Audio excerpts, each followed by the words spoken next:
30 days.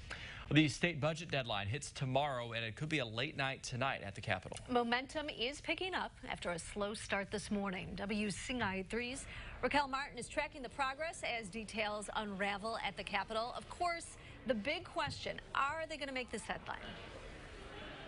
Well, things are definitely looking like it right now. The first budget meeting wrapped up about an hour ago, and now lawmakers, after a brief caucus, are trickling back inside of the chamber where we're expected to see them vote on this budget in the next coming minutes. Now, what's in it? Let's take a look. There's a lot to unwrap in this 2,500-page bill, but here's just a few highlights. A 2% funding increase for universities and community colleges, a total of $8.3 billion going through to K through 12. That includes a $350 million increase from the new funding plan, and they won't have to pick up an extra pension debt. Governor Rauner proposed a 25% shift increase to universities and schools, and that was eliminated. Instead, they found a new way to cut back on pensions. They said they modeled it after Missouri's laws, and they'll be doing that through buybacks and other reforms.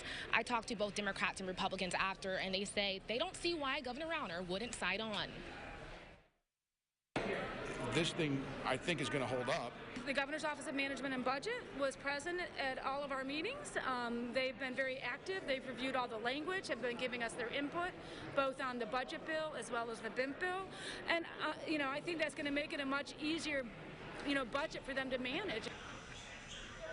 Another place where they cut back was the Department of Corrections. I'm told an appropriations bill has been filed in the House. It's one page shorter than here in the Senate, so we'll have to see what is in there. But again, the Senate has just started to pick back up. Lawmakers have just returned, so again, we're likely going to see a budget voted on this afternoon, and then we'll likely see a full budget pass tomorrow if things continue to go down this road.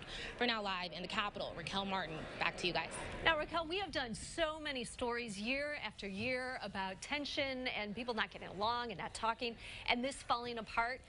What is it this year? You called it a love fest. That's pretty strong. Yeah, I didn't even call it a love fest.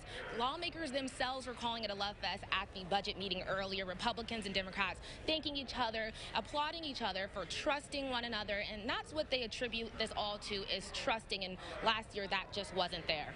Okay, interesting. Raquel, thank you so much. Of course, we'll get an update on this along this newscast if there is, and also at 10. Thank you.